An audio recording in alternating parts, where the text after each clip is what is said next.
எம்எஸ்பிக்கும் இவருக்குமான நெருக்கம், வாலிக்கும் இவருக்குமான நட்புலாம் எப்படி? அதாவது எம்எஸ்வி சார் வந்து ஐயா பல பல பரிணாமங்களை பாட வச்சுருன்னு வச்சுக்கோங்களேன். அதில் வந்து நிறைய சண்டை அந்த மாதிரி அவருக்கும் இவருக்கும் வரும் அப்படின்னா, அந்த சண்டை வந்தால் கூட அந்த பாட்டு மெருகேறி அவுட்புட் வரும்போது எல்லாமே அப்படியே பின் ட்ராப் சைலண்ட் ஆகிடும். இப்போ எம்எஸ்வி சார் ஒரு தடவை சொல்லி கொடுப்பாருன்னா இன்னொரு தடவை ஒரு மாதிரி வந்துடும். இப்போ எம்எஸ்வி சார் பாடின ஒரு அவரே பாடினது ஒரு படம் இருக்குது, சில நேரங்களில் சில மனிதர்கள்னு ஒரு படம். அதில் வந்து எம்எஸ்வி சார் அவர் ஒரு பேக்ரவுண்ட் மாதிரி பாடியிருப்பார்.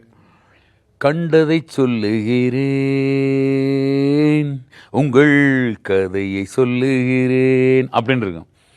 படத்தில் பார்த்தீங்கன்னா திருப்பி அதை கண்டதை சொல்லுகிறேன், உங்கள் கதையை சொல்லுகிறேன் சொல்லுகிறேன் அங்கே.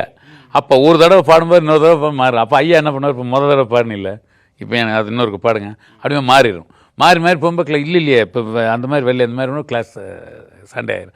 ஆனால் சண்டை வந்தாலும் அந்த அவுட்புட் வந்து ஆரோக்கியமாக இருக்கும்.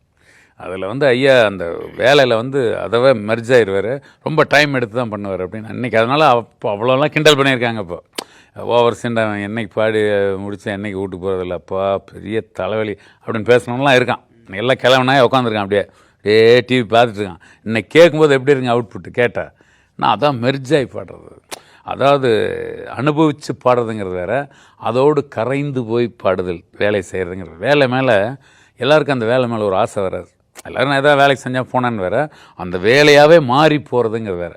நான் வேலையை மாறினதால எனக்கு என்ன கிடச்சிது, நான் என்ன பின்னாடி வந்தாலும் முன்னாடி போயிட்டான் அப்படிங்கிற மன உளைச்சல் பண்ணுற வேலை அவர்கிட்ட கிடையாது. என் வேலையை நான் செஞ்சுருக்கிறேன் கரெக்டாக அப்படிங்கிறது அவ்வளோ டெடிக்கேட்டாக. அது நம்ம நல்லா உள்ளே ஊடுருவி போய் பார்த்திங்கன்னா உலகத்துலேயும் யாரும் பண்ண முடியாது.